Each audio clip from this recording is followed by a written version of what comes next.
Could this legendary city of Atlantis described by Plato be real? Some say it is just a myth or an allegory, but the city of Troy was long supposed to be a myth and was found in 1988. Just because we have not found the precise location does not mean that it did not exist. Mainstream historians have already closed the case on Atlantis by laughing and shaming anyone who dares research it. Due to the influence of television and movies, Atlantis is seen as this underwater city run by mermaids and fish people. This is not what Plato described whatsoever.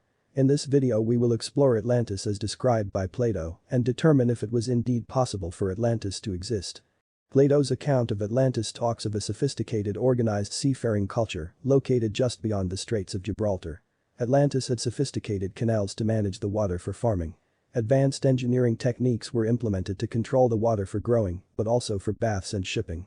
Plato's account is much more grounded in reality and not a fantasy movie of today.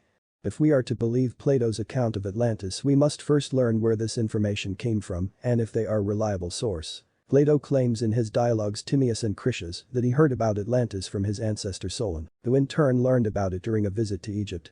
Solon is said to have received the story from Egyptian priests who claimed that Atlantis was a real place that existed many centuries before his time.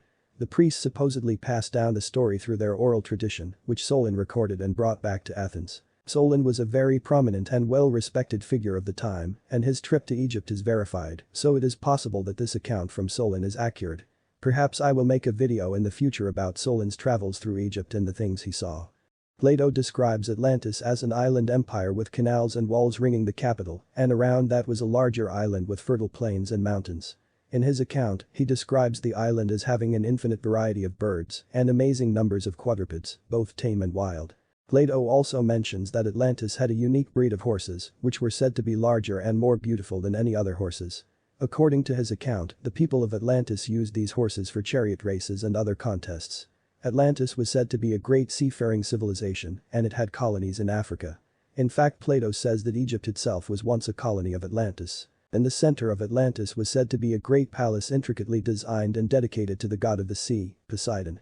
Powerful defensive walls of different materials were ringed Atlantis as well. According to Plato, Atlantis was supposed to have fallen under the water around 11,000 years ago.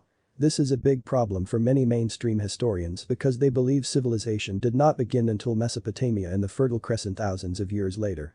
The time given by Plato from Solon is precisely the time period of the Younger Dryas boundary where massive climatic events occurred and the Earth began warming rapidly out of the last ice age. This was also the time period where some argue that a comet or series of comets impacted Earth, setting off the rapid warming of Earth. This series of impacts caused mass extinction of megafauna by way of flood and climate change. Could the floods engulfing the rest of the world have taken down Atlantis as well? The devastation caused in the Younger Dryas could have wiped out much of the evidence for thriving ancient cultures. Many ancient cultures lived by large bodies of water like rivers, lakes and oceans. When major flooding occurs, these areas will be the first to be swallowed by the waters. We see mammoth bones broken at the hip because the rushes of water were so violent. Millions of giant creatures of the Ice Age were lost at this time. It is reasonable to assume that if there was such a culture like Atlantis, it would likely have been destroyed or buried. Is it just a coincidence that the time that Plato gives for the destruction of Atlantis is the same time that great extinctions and climatic changes were happening? Or should mainstream researchers be taking a closer look at Atlantis and what it could mean for the history of our planet? Researcher Randall Carlson has pointed to the Azores Plateau as a possible location for Atlantis. The Azores Islands are a series of islands that sit on the mid-Atlantic ridge. The fertile volcanic soil is ideal for growing crops for which Plato said were numerous. Today the Azores Plateau is largely underwater, but during the last ice age, sea levels were down 400 feet from current levels, and there have been expeditions that prove the plateau was at least partially exposed to the air recently. Others point to the Eye of the Sahara as the possible location for Atlantis, although the eye is about 25 miles across, which is very large for an ancient city, and with sea levels down 400 feet, it would have likely been more inland than now. More research and testing still needs to be conducted to determine the true location of Atlantis. Plato's description and story of Atlantis seem to me to be plausible and not a far-fetched fairy tale that should be outright dismissed.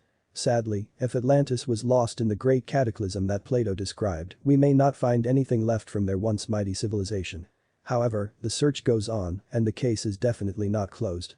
Where do you think Atlantis is? Let me know in the comments. Thank you for watching. Subscribe for more.